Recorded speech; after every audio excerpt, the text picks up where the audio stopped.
Nous avons pu rencontrer une survivante de la première attaque de cette vague de terreur. C'était au début du mois dans la vieille ville de Jérusalem. Odel Benita, 21 ans, juive orthodoxe, a vu son mari mourir poignardé par un Palestinien. Aujourd'hui, elle a encore un bandage à la main. Ses doigts abîmés portent les traces du couteau. J'ai reçu 17 coups de couteau. Personne n'a essayé de nous aider. J'ai demandé, j'ai crié, j'ai supplié. Autour de moi, il y avait des groupes de jeunes Palestiniens, environ 20 jeunes hommes.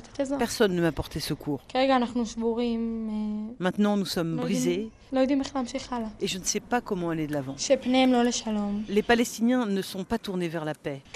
Lorsqu'on incite à la haine et qu'on enseigne aux enfants comment se servir d'un couteau et d'une arme, c'est vouloir aller vers la guerre, pas vers la paix. Et ce n'était qu'un début, les attaques sont devenues quasi quotidiennes. L'une des plus choquantes, une attaque dans un bus, dans un quartier juif, le quartier Armon Natsif à Jérusalem-Est. Deux jeunes Palestiniens sont montés à bord d'un bus de la ligne 78 avec couteau et pistolet. Deux personnes sont mortes, notamment Rafif Rahim, 78 ans. Son fils Yaron recueille aujourd'hui les condoléances de tout le quartier. Il ressasse le film des événements. Ces deux individus se sont juste présentés face à mon père. Ils lui ont tiré une balle dans la tête. Et ensuite, ils ont tiré 2 coups de feu en direction de ma mère. Ils ont tiré aussi sur 2 autres personnes qui étaient assises à côté. C'est inhumain. Mes parents étaient des gens très tolérants qui respectaient tout le monde. Arabes, juifs, rien ne justifie cette violence, cet assassinat. Et je pense que tous les Arabes devraient se lever et dénoncer cette violence. Et vous, qu'est-ce que vous entendez de l'autre côté ?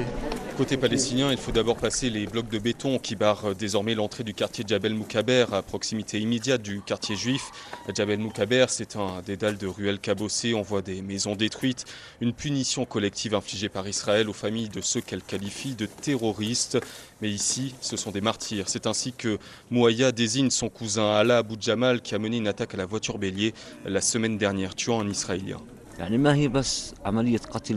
Tuer un juif, ce n'est pas la question. Le but, ce n'est pas de tuer, c'est de faire entendre la voix d'une personne totalement désemparée. Tous les jours, on confisque notre terre. Tous les jours, on porte atteinte à notre dignité. Tous les jours, on nous enferme davantage dans notre vie quotidienne. Tous les jours, on porte atteinte à nos lieux saints. Et tout le monde s'en fout. Les sanctions collectives nourrissent la rancune et la rage. Et fournissent un prétexte à ceux qui n'ont jamais pensé à commettre quoi que ce soit.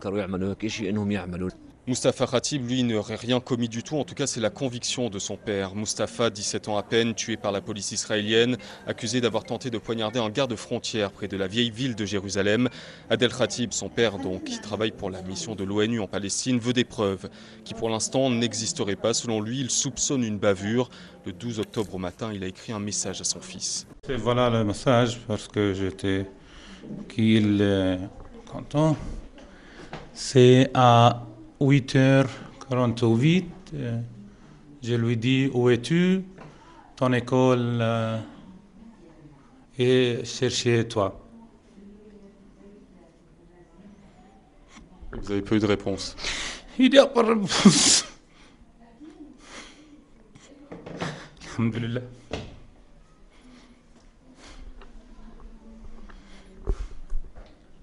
Aucune réponse et depuis Israël refuse de rendre le corps de Mustapha à sa famille. C'était mon premier fils. Aujourd'hui Adel craint l'escalade.